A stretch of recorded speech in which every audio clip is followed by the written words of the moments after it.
Oi, gente, sejam bem-vindos ao nosso canal. Eu sou Ju Freire e esse é o nosso primeiro vídeo. E o que eu queria falar pra vocês nesse primeiro vídeo? Contar um pouco da minha trajetória dentro desse mundo de cartas ciganas, de oráculo, que me encantam, que eu sou muito apaixonada, mas que só agora eu tive coragem de me mostrar aqui na internet, de divulgar o meu trabalho, né, de levar um pouco de palavra de amor para as pessoas por meio das cartas ciganas.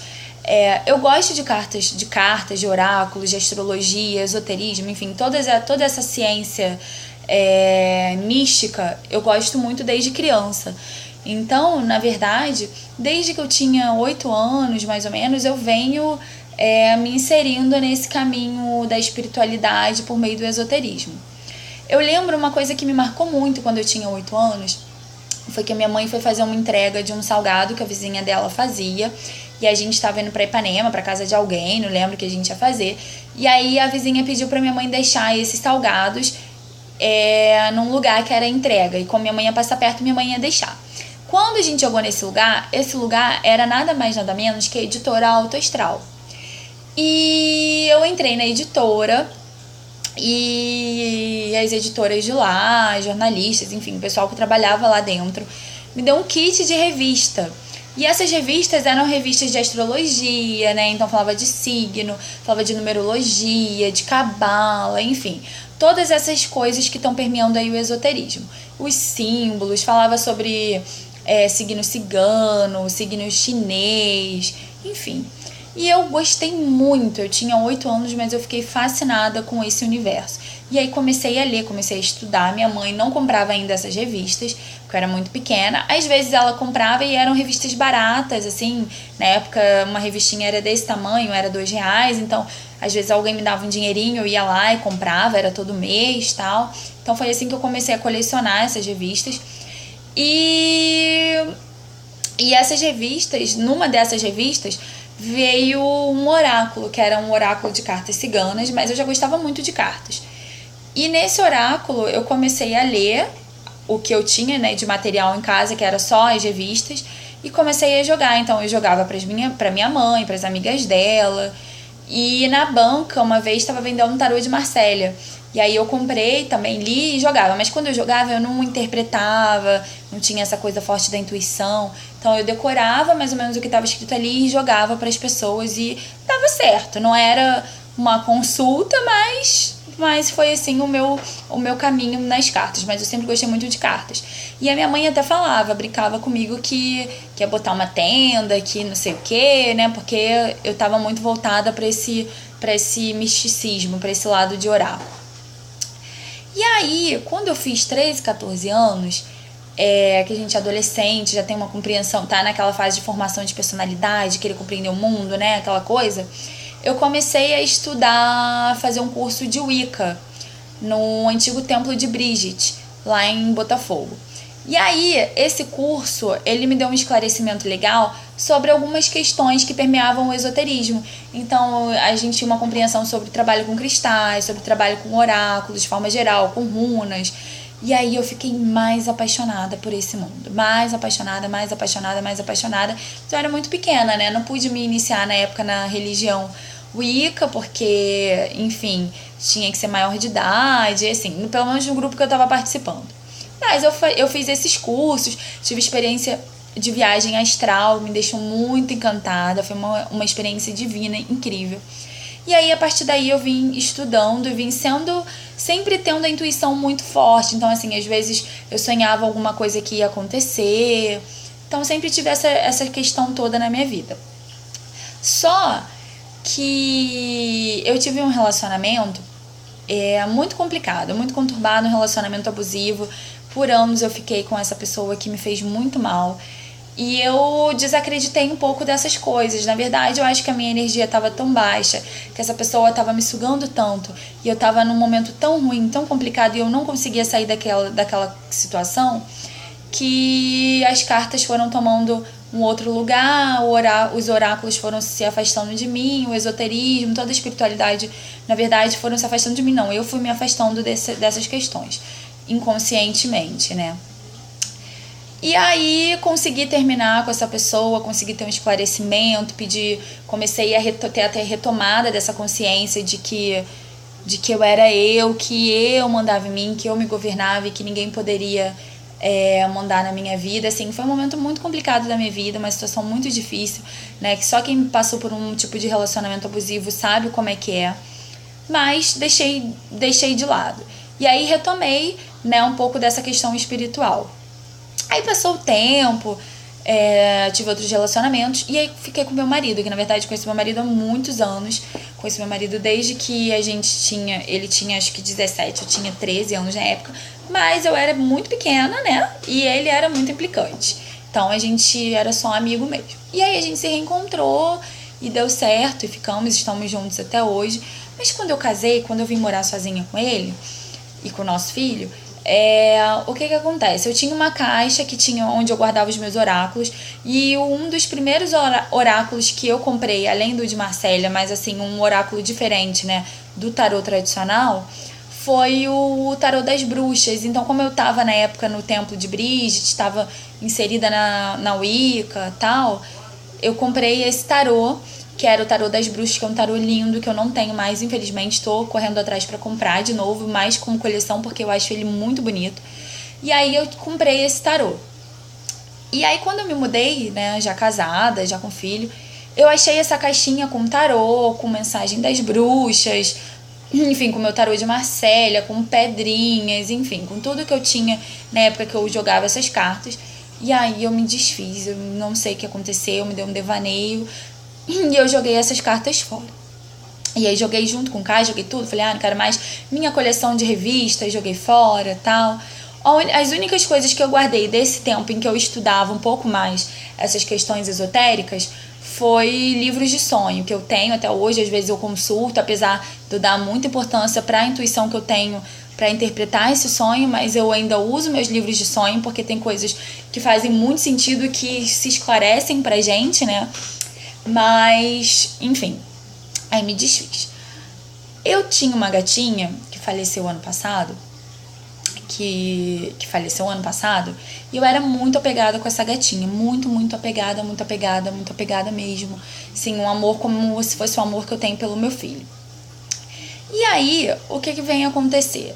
A minha gatinha ficou doente, ela já era idosa, então ela faleceu ano passado, mas ela estava uns 3 anos atrás já com câncer de mama, começou um câncer de mama que a gente vinha tratando e com muitas dificuldades e tal, mas enfim, a gente vinha tratando e aí ano passado ela faleceu. Mas no percurso desse tratamento,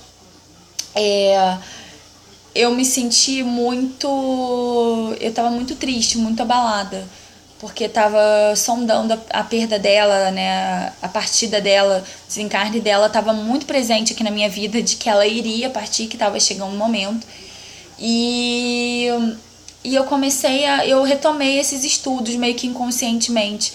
Esses estudos foram vindo, voltei a frequentar centro kardecista, que eu ia, e aí comecei a ter uma outra compreensão e a espiritualidade foi me abraçando, fui me sentindo muito querida, muito amada, apesar de estar sofrendo muito. Minha família estava do meu lado, eu tinha apoio, mas eu estava precisando alimentar a minha alma. Algo aqui dentro estava muito triste e eu precisava alimentar isso, então eu fui buscar na espiritualidade isso. E foi aí, nesses 3 anos e pouquinho, que eu comecei a sistematizar um estudo voltado para o oráculo das cartas ciganas e do Petit Lenormand. Porque eu falei, vou comprar as cartas de novo para me ajudar, para poder entender. E aí a primeira carta que eu comprei dessa leva foi o da Copag, ou Copeg, enfim, como vocês queiram chamar, mas comprei essas cartas e comecei a jogar intuitivamente, ainda sem ter lido muita coisa. Mas estava acertando as previsões, as coisas estavam, as mensagens estavam vindo muito certeiras para minha vida. E aí veio do André Mantovani, que eu li o livro, aí comecei a jogar, comecei a ter uma outra compreensão, e aí fui lendo, fui sistematizando esse conhecimento. E uma coisa que me marcou, que eu achei muito interessante, foi porque eu não conseguia ler o do Geraldo, eu achava muito difícil. E o da Odete, pra mim, era mais fácil, porque a linguagem é muito acessível, e eu gostei muito. Então eu comecei a ler do André Mantovani, o da Odete, então eu lia, relia, eu acho que eu já li esses livros sei lá, 1000 vezes. Então eu fiquei lendo, relendo, que na época era só o material que eu tinha. E aí comecei a me apaixonar muito fortemente pelas cartas ciganas e ter uma relação muito positiva com elas e uma relação de companheirismo, no sentido delas me darem mensagens que eu precisava ouvir para acalmar meu coração, ainda que eu soubesse que as coisas estavam difíceis, ainda que as cartas falassem, olha, é um momento difícil, mas é um momento que você tem que passar. Então esse momento foi muito importante para que eu tivesse essa tomada de consciência de quem eu era, de resgatar essa pessoa mais intuitiva que eu sempre fui e que eu estava deixando de lado.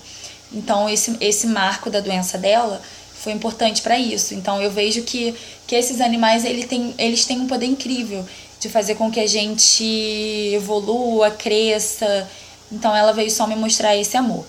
E aí uma noite antes dela falecer, foi uma noite que eu tava conversando com meu marido e eu falei assim, olha, amanhã eu vou levar ela para fazer eutanásia porque eu não aguento mais vê-la sofrer. Ela tá sofrendo muito e eu não tô mais tendo estrutura de deixá-la sofrendo, eu não tô conseguindo. E eu não queria fazer eutanásia, porque na verdade a gente nunca quer. A gente gosta muito de bicho, a gente sabe que é o melhor a ser feito, é egoísmo da gente não fazer, mas no meu interior eu não queria. E aí eu rezei muito, eu pedi muito pra Deus.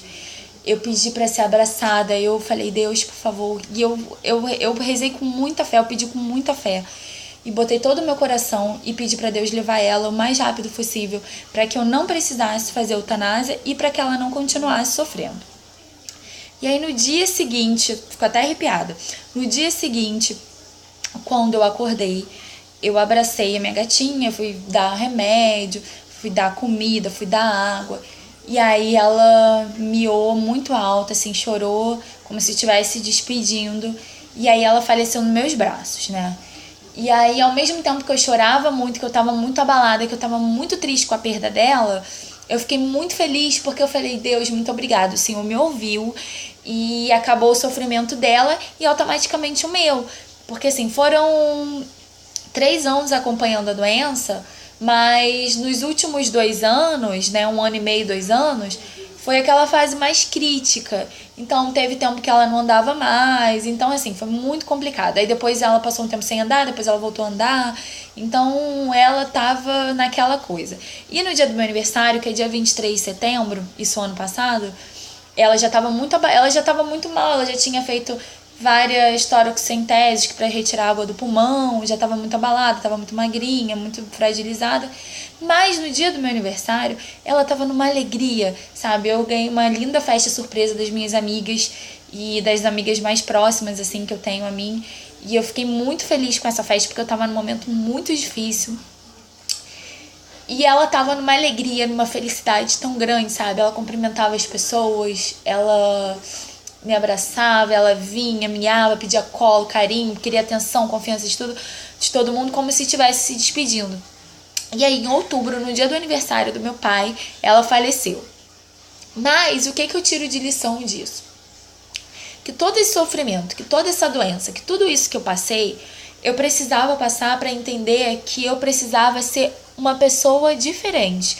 Uma pessoa que eu era, que eu tinha dentro de mim, mas que estava guardada, que estava escondida e que eu não colocava para fora, né? Então isso foi muito importante para eu me enxergar e para eu ver que não, olha, você tem essa aptidão para isso, então vai estudar, você pode ajudar outras pessoas. Às vezes outras pessoas estão passando por essa situação difícil que você está passando e você pode levar uma palavra de apoio por meio das cartas, você pode dar uma palavra de conforto. Então foi muito disso que me motivou a continuar a prosseguir os estudos.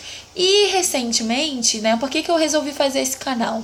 Recentemente, essa semana, eu já jogo cartas há muito tempo, como eu venho falando pra vocês, mas recentemente, essa semana, eu joguei as cartas, né, e eu tive um esclarecimento muito, assim, muito direto. Olha, você tá querendo uma coisa, mas você não tá correndo atrás. Você faz uma coisa, mas você não sabe, não tá ali se colocando de frente, lutando pra conseguir conquistar esses objetivos. E aí as cartas me deram essa direção de que me deram, na verdade, esse entendimento de que eu não podia me esconder. Porque a verdade é essa, né? Não sei se por um preconceito que a gente tem inconscientemente, mas eu não falava para as pessoas que eu jogava carta, nunca falei. Poucas pessoas sabem, na verdade, quem sabe são os meus amigos e os amigos mais próximos e familiares, assim, aqueles amigos, você bota no dedo aí 3, 4 pessoas que sabiam que eu jogava cartas de amigos e o resto eram meus familiares também mais próximos. Então, esse esclarecimento que eu tive por meio dessas cartas, de falar, olha, corre atrás, luta, se mostra, vai à luta, você tem que ser quem você é e não tenha vergonha e não tenha medo. Então foi um pouco disso, de me mostrar que eu realmente jogo, que eu sou assim, que eu já jogo um tempo e que eu não preciso ter vergonha de ser quem eu sou. E isso fica um recado para a vida toda. Nós não devemos ter vergonha de ser quem a gente é. Nós não podemos ter essa vergonha. Porque, na verdade, o que vai mover a gente é a nossa vontade. E a gente está tão preso nos ciclos da vida, tão preso nesses ciclos cotidianos de trabalhar, enfim, de cuidar do filho e de cuidar da casa, do marido, enfim, ou de outras rotinas, enfim, qualquer área que trabalhe, está tão preso nas áreas do trabalho, nos seus ciclos rotineiros, que não consegue se perceber e perceber que alguém lá dentro, que é você limpidamente, né, que é você ali intacto, tá querendo falar, olha, eu tenho sonhos, eu tenho ambições e as minhas ambições são essas. Por que esses sonhos têm que ser deixados de lado? Por que essas vontades que você tem que ser deixadas de lado? Por que você não pode se mostrar como você é? É porque a gente tem medo. E o medo, ele atrapalha nesse sentido, de você se mostrar, de você ser quem você é, de você lutar por aquilo que você acredita. E isso, como eu falei, em qualquer setor. É você lutar pelas injustiças sociais, é você lutar para que as causas que você acredita que são justas, né, para que elas aconteçam. Então, é você estar ali ativa, ser uma voz ativa. E uma voz ativa de você. É não permitir que as pessoas digam quem você deve ser. É se permitir ser quem você quer ser. Então, eu acho que a grande lição que eu tive disso tudo é ser quem eu sou, me mostrar como eu sou, entendeu? Sem se preocupar com o que o outro vai pensar, mas joga carta, é cartomante, que coisa horrível, que não sei o que nananã, sabe? Que as pessoas falam muito dessas coisas. Então eu acho que a grande questão toda é essa, você se mostrar, você não ter medo, você ter coragem de seguir seu sonho, de ir à luta, de, tô num relacionamento abusivo, vamos terminar esse relacionamento, vamos ter uma clareza de enxergar as coisas. Eu sei que é difícil, eu sei que é complicado, então para isso existem pessoas prontas para ajudar. Então eu vejo as cartas hoje em dia como esse caminho de ajuda, né? Como você tem psicólogo, psiquiatra, claro que as cartas jamais vão substituir médico, jamais vão substituir ajuda psicológica qualificada, jamais vão substituir esse tipo de coisa, mas às vezes a gente não é o nosso corpo físico e o nosso corpo mental que está precisando de uma palavra, é o nosso espírito. E a alma da gente, ela se mostra por meio do corpo físico. Então, às vezes, muitas das mazelas, muitas das coisas que a gente vem sofrendo no nosso corpo físico é por conta de tudo aquilo que a gente vai alimentando de negativo, que a gente não bota pra fora, que a gente não luta, que a gente se guarda, que fica preso aqui dentro, sabe? Então, eu acho que é muito disso, é de você se mostrar, de você lutar, de você ter força, de você ter fé e procurar ajuda, e seja qual ajuda for. Tá bom? Então a mensagem que eu tenho pra passar hoje pra vocês é essa. Agradecer. Se inscreve no nosso canal que tá começando agora. E dá um like no vídeo pra que ele possa atingir muitas pessoas. E a gente leve uma palavra de amor sempre que possível pro próximo. Que eu acho que a grande missão das cartas são essa. Levar uma palavra de amor e de luz pra quem tá precisando. Ok, pessoal? Beijos e até a próxima.